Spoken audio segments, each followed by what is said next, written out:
A'udzu billahi as-sami'il 'alim minasy syaithanir rajim. Bismillahirrahmanirrahim. Alhamdulillahilladzi an'ama 'alaina bi ni'matil iman wal islam wa arsala rasulahu khairul anam. Allahumma salli wa sallim wa barik wa karrim wa 'azzim ala nabiyyina wa khalilina wa qudwatina rasulillahi Muhammadin wa ala alihi wa ashabil kiram. Radina billahi rabba wa bil islami dina bi Muhammadin sallallahu alaihi wasallam nabiyya wa rasula. Rabbana zidna ilma warzuqna fahma birahmatika ya arhamar rahimin. Saudara-saudaraku, mari kita awali majelis kita dengan bacaan Ummul Kitab bersama. A'udzu billahi minasyaitonir rajim. Bismillahirrahmanirrahim. Alhamdulillahi rabbil alamin.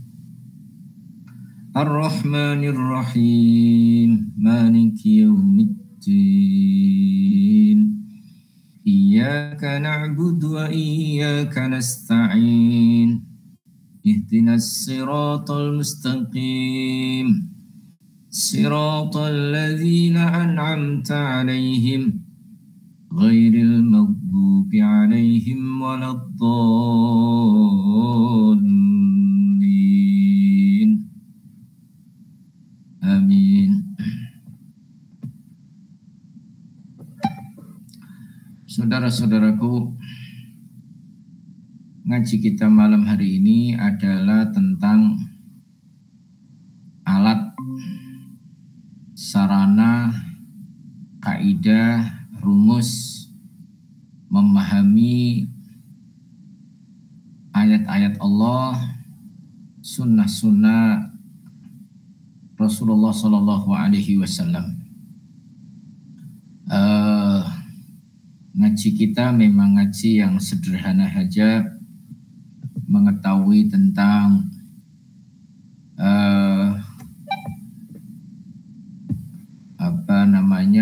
beberapa kalimat, beberapa huruf di dalam Al-Quran yang merupakan wahyu mukjizat yang kita jadikan pedoman dalam kehidupan kita sehari-hari.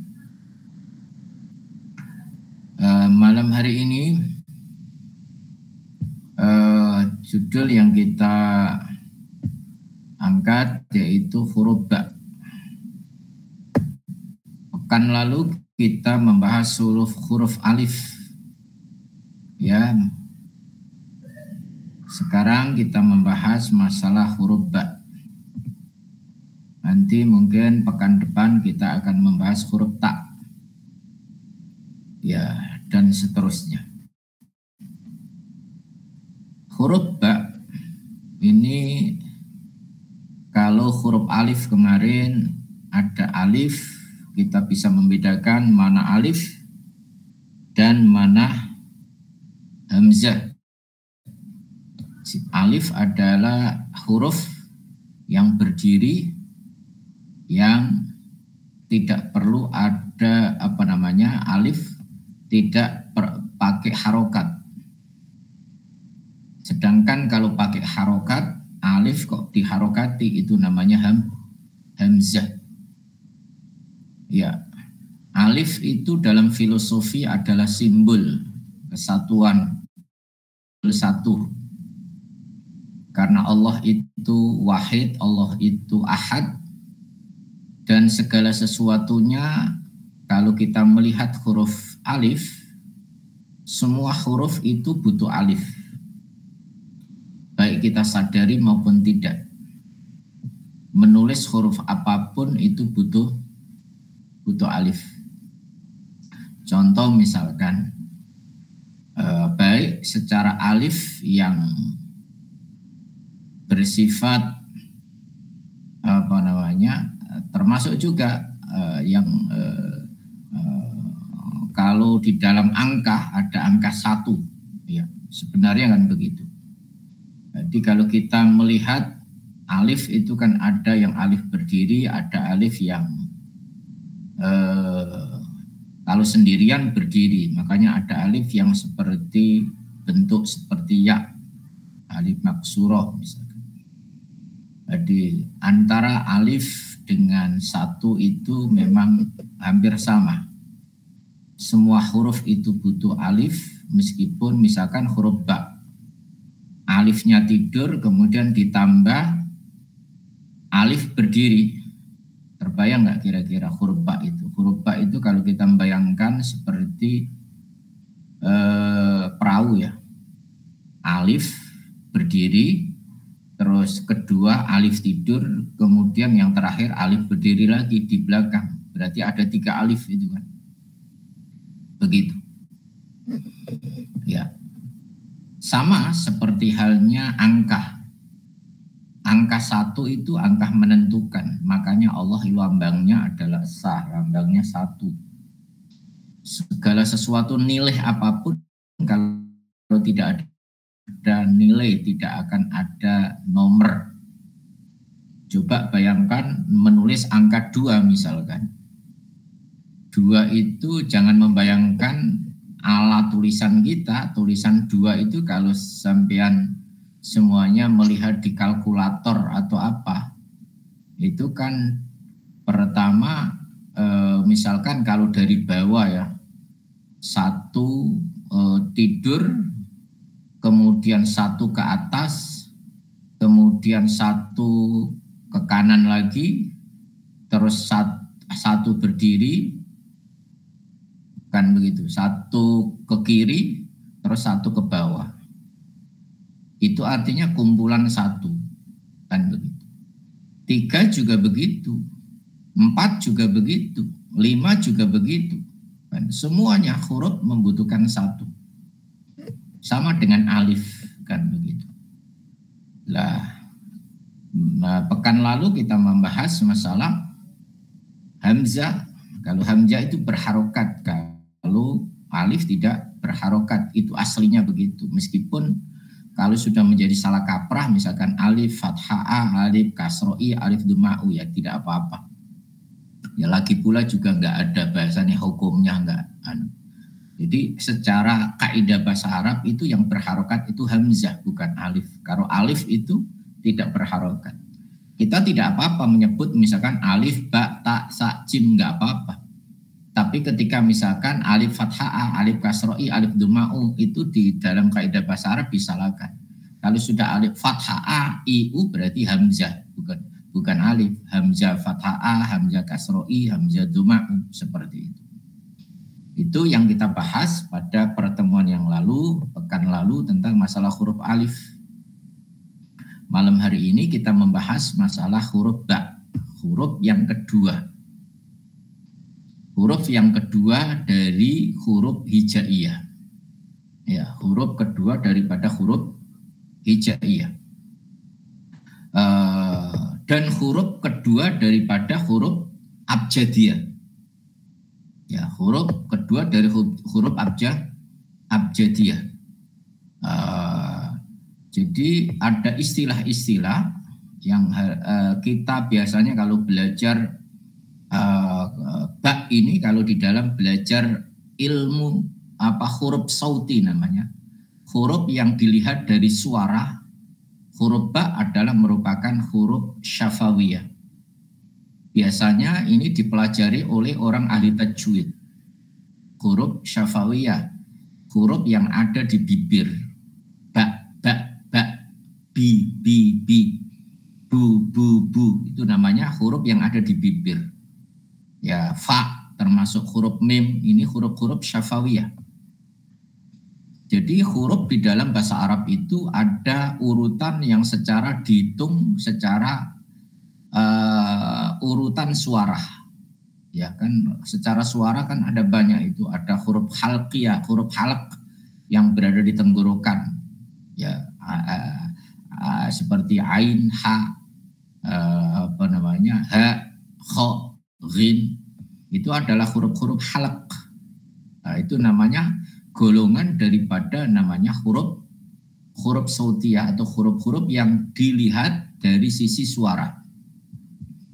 Jadi pembagian huruf itu ada huruf ditinjau dari suara namanya huruf sautiyah, al-huruf as-sautiyah.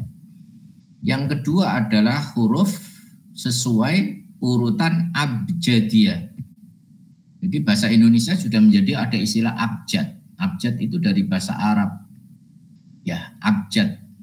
Abjad orang terdahulu ini termasuk susunan yang kuno. Susunan urutan huruf yang sudah sejak zaman dahulu kala. Orang-orang astronomi dulu belajarnya menggunakan abjad. Abjad itu diambil dari hamzah, ba, jim, dal, urutan. Sampean pernah nggak tahu? Pernah kalau nggak salah itu dulu waktu-waktu bukan di pesantren, kelihatannya di madrasah diniyah itu dulu dipelajari namanya ada huruf abjad, huruf abjadiyah. Yaitu biasanya ada susunan abajadun, hawazun, hatoyakun, lamanun. Nah, kan begitu. Abajadun, hawazun, hatoyakun, lamanun, sa'afasun, korosun, tasakhodun, dodogun, dogotun. Nah itu sebenarnya adalah huruf abjad diambil dari abajadun. Abjad disingkat. Abjadun itu apa? Itu adalah tertib secara apa? Huruf sesuai angka. Ya ini namanya, tadi kan huruf sautiyah, ini huruf abjadiyah. Huruf abjadiyah itu lebih ke arah angka. Maka ulama-ulama terdahulu menyusunnya adalah menyusun secara angka. Abajadun. Dan sekarang kalau orang-orang menulis tesis, menulis skripsi pakai bahasa Arab masih menggunakan. Jadi kalau urutan misalkan kalau kita menulis tulisan ilmiah itu kan ada A, B, C, D kan begitu. Kalau bahasa Arab tidak menggunakan A, B, C, D. A, B, A, ba, terus jim, terus dal, terus ha, terus wawu, terus za, seterusnya. Nah, karena itu hitungan. Jadi hitungan bilangan alif itu sama dengan huruf 1. Nah ini sama seperti yang saya ceritakan tadi. Atau hamzah. Hamzah atau alif ini sama dengan huruf 1. Ba itu sama dengan huruf 2. Jim sama dengan huruf 3. Ya. Atau kalau A, B, C juga bisa. D sama dengan 4. Tapi ini lebih ke arah nomor. Ya. Karena ini keterkaitan kenapa ulama-ulama falak, ulama-ulama astronomi itu yang dipelajari abajadun. Ya, abajadun. Abajadun hawazun itu yang dipelajari di sana. Karena ini memang memiliki rahasia-rahasia tersendiri daripada huruf-huruf ini. Ya. Jadi A itu artinya 1, abajadun, abjad berarti itu kan 4 huruf. A 1, ba-nya 2, jimnya 3, dalnya 4, ha-nya 5, wawunya 6, za 7, ha-nya 8, to-nya 9. Berarti abajadun, hawazun, hato itu 1 sampai 9. Setelah 1 sampai 9 baru kemudian 10 sampai berapa? 10 sampai 90, bukan 10 sampai 19. Nah, karena kalau 10 sampai 19 itu ngitung belasan kan begitu. Nah, kalau puluhan itu yakun, lamanun, sa'afasun. Itu 90 10, 20, 30, 40 sampai 90. Ini 9 huruf lagi. Kemudian baru ketika 100 sampai 1000 itu korosun, shin, korosun, tasakhodun, dogotun. Tonnya berarti tok itu angka 100, angka 1000. Angka 100 itu kof. Nah ini juga bahasa sekarang kalau orang menggunakan bahasa kode-kode, bahasa intelijen, bahasa menggunakan begini ini. Kof, shin, kayak semacam itu. Kode berapa itu? Nah ini namanya semuanya disebut dengan huruf abjadiyah. Ya, karena tadi itu dimulai dengan abjadun, abjad. Bahasa Indonesia sudah menjadi abjad. Jadi ada abjad Arab, ada abjad Latin. Nah ini yang agak salah kaprah kan begitu. Namanya abjad, ya nggak ada masalah. Abjad Arab itu kan hitungan 1 sampai sekian-sekian. Abjad Latin A, B, C, D sesuai dengan hitungan begitu. Nah ini lalu yang ketiga apa? Huruf hijaiyah. Huruf hijaiyah. Tadi kan ada huruf sautiyah bersifat diri huruf dilihat kepada golongan suaranya. Yang kedua adalah huruf abjadiyah dilihat kepada urutan angkanya. Kemudian yang ketiga adalah huruf hijaiyah. Huruf hijaiyah. Hijaiyah itu dari kata apa? Hija. Hija itu artinya bentuk. Ya, hija itu artinya bentuk. Bentuk dalam arti apa? Berharokat atau berbentuk istilahnya. Tidak berbentuk suara, tidak berbentuk angka, tapi berbentuk huruf. Itu namanya disebut dengan istilah hija. Hijaiyah. Ya, begitu. Nah, dulu ulama-ulama menggolongkan. Ini kan di dalam Al-Quran di zaman Rasulullah belum ada istilah urutan a, ba, alif, ba, ta, sa, jim, ha, belum ada itu. Jadi itu setelah zamannya Rasulullah. Jadi ada huruf hijaiyah ini urutannya yang dimaksud urutannya itu adanya setelah zaman Rasulullah. Ya, para tabi'in yang ahli bahasa Arab. Waktu itu sebagian riwayat mengatakan bahwa itu adalah Abu Aswad Al-Basri, ada termasuk juga muridnya atau seletingnya beliau Nasr bin Asim Al-Laisi. Termasuk juga ada yang mengatakan bahwa itu di zamannya setelah tahun 150 Hijriah atau di generasinya Imam Syafi'i. Itu siapa yang terkenal? Imam Khalil bin Ahmad Al-Farahidi. Memiliki murid juga yang terkenal Imam Syibawai. Semuanya. Jadi semuanya itu ahli bahasa Arab. Nah ini termasuk juga zaman-zaman beliau ini adalah orang-orang mulai keemasan zaman, mulai memetah-metahkan. Jadi bentuknya makanya dibentuknya sama. Kenapa alif ba ta sa misalkan ba apa setelah alif ba ta sa itu kan bentuknya sama semuanya kan. Jadi di zaman dulu itu belum ada namanya titik, harokat belum ada. Jadi di zaman Rasulullah tidak ada titik, tidak ada titik, ba itu tidak ada titik bawahnya, tak tidak ada titik 2 di atasnya, sa tidak ada di zaman Rasulullah. Lah karena bentuknya ini supaya sama, supaya orang membaca misalkan Baqarah tidak menjadi Bafaroh misalkan. Tapi memang ada itu di dalam rosem tulisan-tulisan Afrika masih ada itu. Ya itu. Supaya orang Baqarah dengan Bafaroh atau Tafaroh bagaimana nulisnya. Kan itu kalau tidak ada titik, apalagi tidak ada harokat, tidak ada titik bagaimana membacanya. Makanya di zaman Rasulullah yang ditekankan adalah hafalan Quran itu. Ya, di situ. Jadi huruf ba ini merupakan huruf kedua. Bentuknya sama dengan tak dengan sa. Maka ini yang disebut dengan hijab. Dalam dikelompokkan. Bentuknya dikelompokkan. Oh, kelompok pertama yang berbeda ini alif atau hamzah. Ini sudah berdiri sendiri ini. Nah, tadi kan secara filosofi alif itu memang semua huruf butuh alif. Alif itu identik dengan angka 1. 1 itu simbol dari Allah Subhanahu wa taala. Semua angka itu pasti butuh 1. Artinya selain daripada 1 itu makhluk-makhluk Allah yang pasti butuh 1. Begitu. Itu filosofinya kan begitu. Lah, baknya bak tak sa itu gambar ini bentuknya kan sama, cuma titiknya yang berbeda. Setelah ba ta sa jim ha kho bentuknya sama toh. Jadi hijaknya sama, bentuknya sama. Maka disebut dengan huruf hijaiyah, huruf yang berbentuk. Jadi yang huruf yang mirip-mirip ini disebut huruf hijaiyah. Jadi ha apa jim ha kho itu kan dulu tidak ada titiknya, berarti ditulisnya juga sama.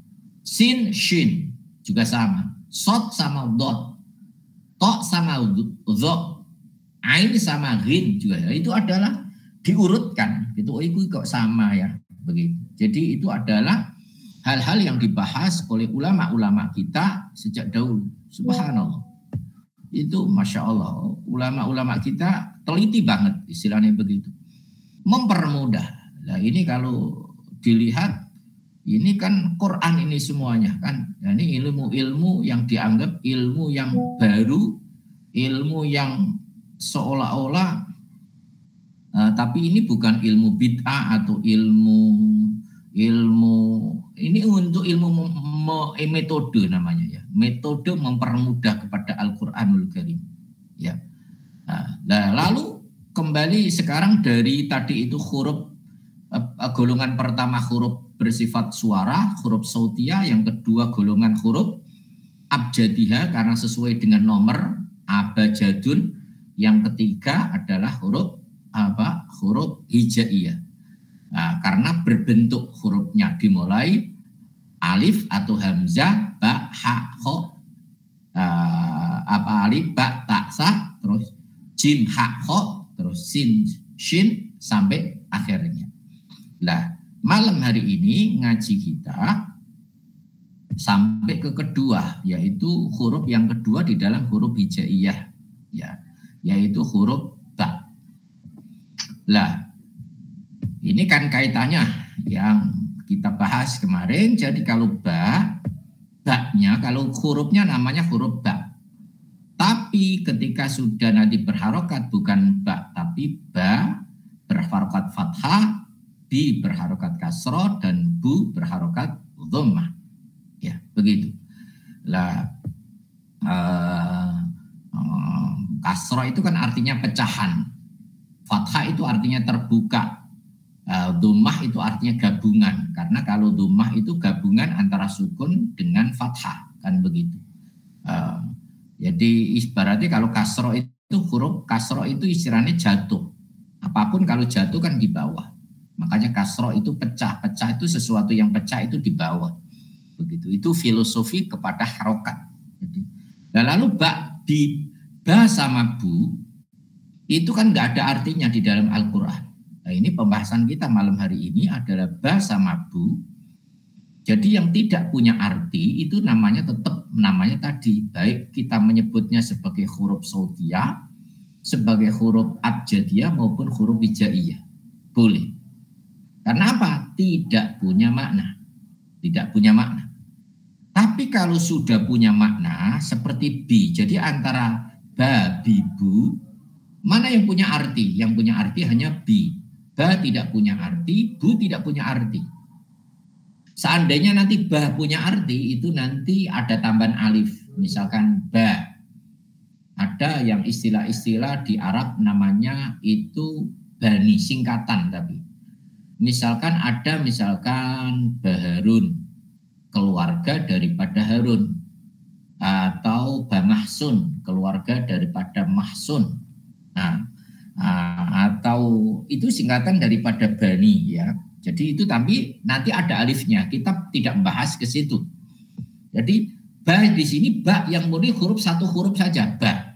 Tidak ada artinya. Bu juga tidak ada artinya. Yang ada hanya bi. Di kasroh. Disebut huruf apa? Disebut bi, disebut kalimat huruf karena memiliki makna. Kalimat ya sudah ada disebut kalimah. Ya, kalau sudah ada kalimah ini pasti punya makna meskipun satu huruf. Ya. Meskipun dua huruf ketika nggak punya makna ya tetap namanya kumpulan huruf abjadiyah atau huruf hijaiyah. Contoh misalkan kiki misalkan kaf sama kaf, atau bibi atau bibu atau batah misalkan. Ya, batah, ba dengan ta itu kan dua huruf tapi tidak punya arti. Ya tetap namanya itu bukan kalimah. kalau kalimat itu meskipun satu huruf tapi punya arti, itu namanya adalah kalimah. Jadi ini yang membedakan huruf dengan kalimah. Lah, karena berhubung ini menyerupai huruf, maka disebut dengan kalimah huruf. Ya, huruf tapi punya makna. Bi lalu artinya apa itu? Bi itu artinya di sini bi memiliki beberapa makna. Pertama adalah sebagai huruf zaidah atau huruf tambahan. Biasanya fungsinya adalah sebagai penguat. Fungsinya sebagai penguat. Kegunaannya sebagai penguat. Dan banyak Al-Quran yang menggunakan kata-kata bi tapi tidak dimaknani. Tapi memiliki ciri khas tersendiri. Misalkan di dalam surat At-Tin misalkan alaihissallahu bi ahkamil hakimin, alaihissallahu bi ahkamil hakimin, bi. Padahal kalimat aslinya itu ahkamal hakimin. Tapi bi ahkamil hakimin. Lah bi-nya di situ tetap mengejarkan, akan tetapi secara makna itu tidak dimaknani, atau secara makna itu hanya menjadi ciri khas, terutama kalimat-kalimat yang jatuh setelahnya alaisa. Tadi dalam Quran banyak sekali, misalkan alaisallahu bi'a'lama bisyakirin, bukankah Allah itu maha mengetahui? Bi'a'lama, ya begitu. Terus apa dalam Quran misalkan dan terutama itu menjadi khobarnya laisa. Jadi laisa itu termasuk salah satu amil nawasih, saudaranya kana, ya, karena itu memiliki isim, ya enggak terlalu jauh ya, hanya sekedar tambahan saja. Jadi asalnya mubtada khobar menjadi isimnya kana atau isimnya laisa dan khobarnya laisa. Dan biasanya adalah nanti khobarnya itu yang seharusnya dibaca nasab dibaca jar, sebab tidak didahului oleh huruf jar bi, tapi sebenarnya itu sama dengan dibaca nasab. Misalkan alaihissallahu bi azizin dzintiqam, gitu. Banyak sebenarnya alaisa hadza bil haq, bukankah ini sesuatu kebenaran, misalkan alaisa dzalika biqadirin, bukankah itu adalah sebuah kemampuan, atau Allah mampu untuk menghidupkan orang-orang yang mati. Alaihissallahu bi ahkamil hakimin, banyak. Jadi begitu. Itu menggunakan biasanya laisa menjadi khobarnya berupa huruf tambahan. Dan di samping itu juga beberapa kedudukan lainnya yang ada tidak diartikan. Misalkan bahkan menjadi fa'il. Misalkan yang sering ada pujian apa itu? Kafa apa? Allahul kafi. Wa kafa billahi syahida. Kafa billahi. Kafa itu fi'il. Mencukupi billahi. Fi'il itu butuh fa'il. Ibaratnya fi'il itu predikat, butuh subjek. Kalau dalam susunan bahasa Indonesia kan subjek predikat. Kalau di dalam bahasa Arab ada predikat dulu baru subjek. Dan juga ada subjek dulu baru predikat. Dua-duanya berjalan. Kalau Indonesia biasanya subjek predikat objek. Kalau bahasa Arab ada fi'il fa'il dan ada bahasanya fa'il fi'il tapi disebut dengan fa'il kok duluan, namanya mubtada khobar. Nanti begitu. Lah fa'il ya fi'ilnya dijumlah menjadi khobarnya mubtada. Lah sekarang ini banyak sekali, misalkan kafa billahi, cukuplah billahi Allah. Artinya apa? Kalau kita di hati kita itu merasa bahwa diri Allah itu cukup, mencukupi diri kita, mencukupi segala kebutuhan kita, kita membaca wa kafa billah syahida. Begitu. Dan juga kadangkala juga seperti Alaisa tadi kan biasanya setelah Alaisa terus khobarnya dikasih dikasih huruf jar bi, tapi bi-nya tidak diartikan tadi. Alaisallahu bi ahkamil hakimin. Alaisa, bukankah Allah bi ahkami, kalau menerjemahkan terjemahan harfiah kan dengan, kan begitu. Tapi tidak diterjemahkan alaisa, bukankah Allah bi ahkamil hakimin, seadil-adil para hakim. Baknya di situ seolah-olah tidak difungsikan secara makna, tapi berfungsi secara kedudukan i'rab. Jadi mengejarkan, kan begitu. Tapi juga di dalam hadis Nabi misalkan tidak semuanya yang menggunakan alaisah itu harus diakhiri khobarnya berupa dengan bi. Misalkan ketika Rasulullah Shallallahu Alaihi Wasallam ketika melihat sebuah jenazah, ketika Rasulullah melihat ketika Rasulullah melihat jenazah orang Yahudi, ketika Rasulullah melihat jenazahnya orang Yahudi lewat, para sahabat duduk, Rasulullah berdiri. Rasulullah berdiri menghormati jenazah orang Yahudi. Para sahabat mengingatkan kepada Rasulullah, ya Rasulullah, hadhihi janazatul Yahudi. Itu jenazahnya orang Yahudi. Lalu apa sabda Rasulullah Shallallahu Alaihi Wasallam di saat beliau sudah tahu bahwa itu jenazahnya orang Yahudi?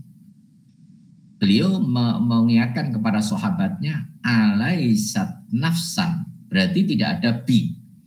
Alaisat nafsan, bukankah jenazah itu adalah sebuah nafas itu apa? Nafas itu artinya yang bernafas atau yang berharga atau jati diri, makhluk begitu, yang bernafas, yang dimintai pertanggungjawaban. Itu makna kata-kata nafas. Bukankah itu manusia, bahasa kasarnya begitu. Bukankah dia itu manusia meskipun dia orang Yahudi, kan begitu. Kita bukan menghargai kepada akidahnya, menghargai bahwa dia adalah walaqad karamna bani Adam, ngendikane Allah. Kami telah memuliakan keturunan Adam.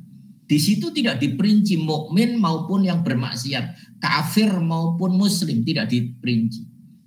Kita menghormati. Inilah Islam itu di dalam hal ini itu menghormati sampai manusia mati itu dihormati. Gitu. Artinya apa? Matinya manusia itu dihormati. Dikubur. Meskipun dia orang bermaksiat, tidak ada manusia itu tidak ingin dikubur. Meskipun berwasiat dalam hidupnya, saya bermaksiat, saya tidak pernah ibadah, saya tidak pernah menyembah Tuhan. Tolong kalau mati saya dibuang di peceren atau di sampah misalnya, berwasiat. Tapi kita kewajiban yang hidup itu berkewajiban untuk memuliakan manusia itu. Sampai ke tingkat kubur. Kuburnya itu tidak boleh. Sampai harus dimakamkan. Sampai ini bukan jadi ini menghormati Islam itu subhanallah. Sampai menghormati orang yang sudah mati, bahkan mungkin tidak berakidah pun juga dihormati. Gitu. Sampai termasuk juga, maka ini juga mengingatkan kepada kita, kalau ada jenazah, kita disuruh berdiri. Kalau kita lagi di jalan, berhentilah begitu. Dan sampai nanti jenazah itu diletakkan ke liang lahat. Gitu. Kumu, berdirilah, kata Rasulullah, sampai jenazah itu diletakkan. Nah ini menandakan apa? Pentingnya manusia. Kalau yang mati saja dihormati, bagaimana yang hidup? Ya. Nah oke, ini hanya selingan saja tentang tadi itu kan tidak semua alaisah itu ada huruf jarnya. Tadi seperti sabda Nabi kita Muhammad SAW, alaisat nafsan, bukankah jenazah itu juga jenis manusia, jenis keturunan Adam yang harus kita muliakan? Nah begitu. membantah pernyataannya sahabat yang seolah-olah bahwa jenazah orang Yahudi tidak perlu dihormati. Ya, jadi ini. Jadi kemudian tadi itu kan begitu. Kemudian ada yang tadi yang banyak sekali. Wa kafa billahi. Kafa fi'il madhi. Fa'ilnya mana setiap fi'il? Bi-nya billahi bi huruf jar Allahi majrurun bilam. Wa alamatu jarihi kasra li anna isim mufrad. Dan nanti di dalam orang yang biasanya belajar i'rab itu wal jumlatu minal jarri wal majrur fi mahali raf'in fa'ilu kafa. Jadi dia Allah itu di situ meskipun ada huruf jar itu tetap huruf jarnya tidak diartikan. Tapi kalau diartikan nanti malah membingungkan. Contoh umpamanya begini, wa kafa billah, mencukupkan dengan Allah. Nanti kan membingungkan. Tapi ketika kita mengatakan wa kafa billahi, cukuplah Allah. Cukuplah Allah untuk kehidupan kita. Maksudnya begitu. Nah, ini adalah huruf ba. Jadi huruf ba disitulah fungsi-fungsi di antara yang ada. Tapi punya ciri khas tersendiri di situ. Oleh karena itu ini namanya dalam kalam sama'i. Kalam sama'i itu kalam yang didengar langsung dari wahyu. Tidak boleh dirubah-rubah begitu. Ya. Nah kemudian faedah huruf ba yang kedua adalah huruf untuk sumpah. Disebut dengan qasam. Jadi sumpah itu kan bisa dibunyikan dengan saya bersumpah, kan begitu.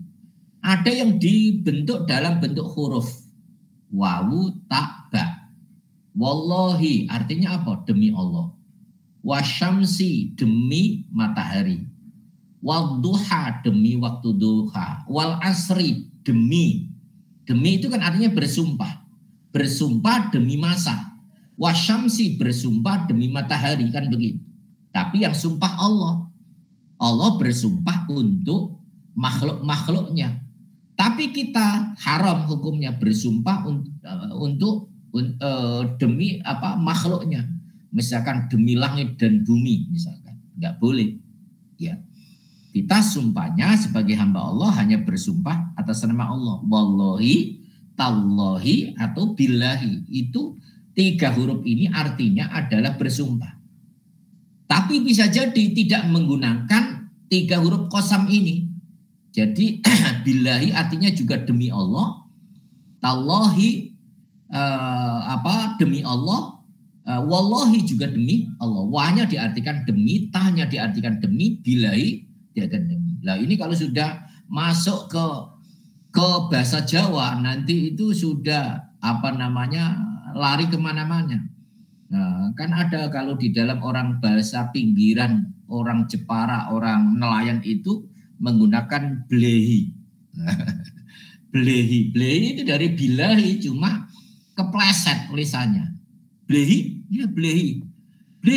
Nah, blehi. Jadi maksudnya kan demi Allah begitu. Tapi orang Jawa mengatakan blehi. Itu dari kata-kata bilahi. Jadi menjadi blehi, demi Allah. Tapi juga ada yang menggunakan langsung tidak menggunakan huruf. Menggunakan kata-kata bersumpah. Uqsimu, aku bersumpah. Anna fulan bin fulan kada wa kada. Bahwa si fulan itu melakukan begini begitu. Menggunakan kata-kata aksama uqsimu. La uqsimu bihadal balad. Sungguh aku bersumpah. Itu kan dalam surat Al-Balad. Bihadal balad. Ini sumpah. Ya.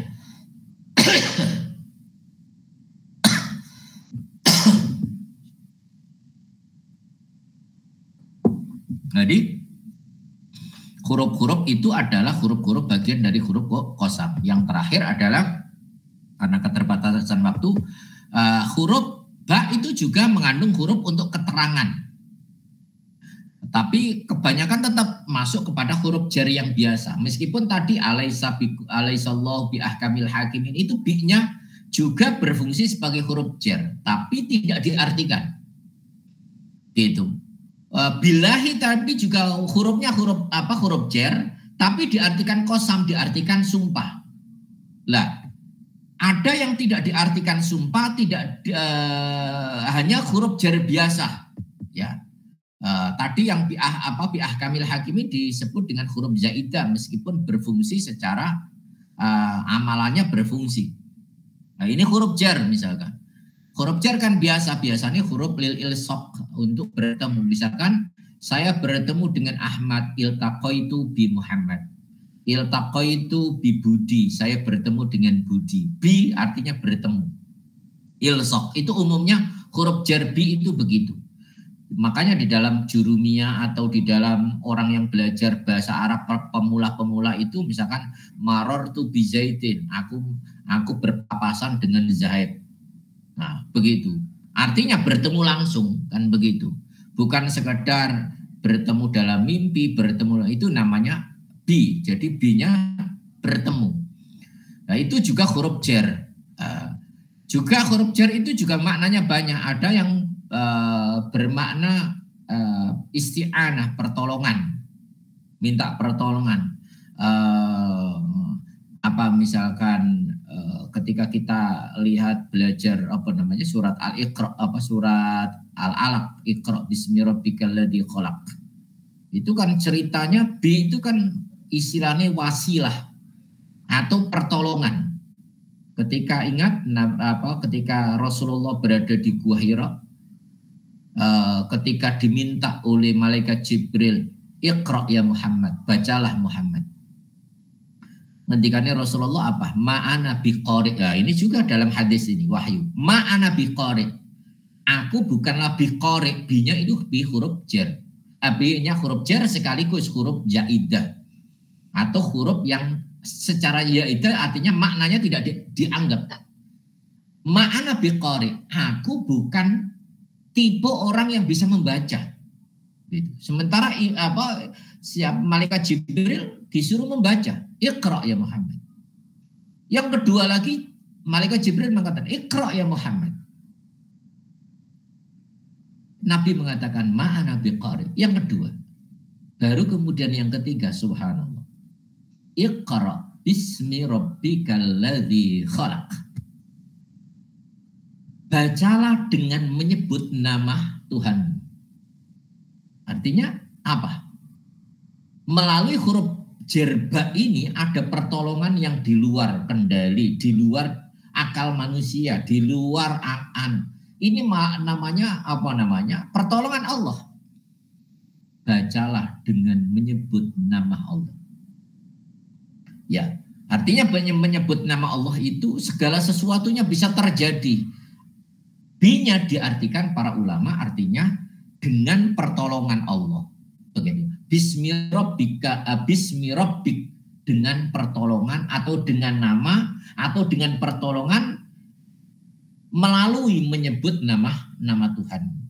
Ya itulah kenapa kita menggunakan kata-kata bi seringnya atau bi Muhammadin, berkah Nabi Muhammad, atau bi haqi Muhammad, bi syariati Muhammad. Itu adalah bagian-bagian bi yang dianggap sebagai bagian dari berkah atau wasilah semacam itu. Ya, inilah mungkin di antara poin-poin huruf ba yang kita bahas. Huruf yang kedua di dalam huruf hijaiyah maupun huruf abjadiyah maupun huruf sautiyah. Ya, semuanya boleh menganggapnya menyebutnya apa terserah, tapi kita sedang membahas huruf ba, huruf setelah alif. Ya, insya Allah pekan depan kita akan membahas huruf ta di dalam Al-Quran dan hadis. Mungkin ini yang bisa kita sampaikan. Semoga bermanfaat. Insya Allah kita tutup dengan doa kafaratul majlis. Subhanakallahumma wa bihamdik. Asyhadu an la ilaha illa anta astaghfiruka wa atubu ilaik. Walhamdulillahi rabbil alamin. Allahul musta'an wa alaihi tuklan. Wassalamualaikum warahmatullahi wabarakatuh.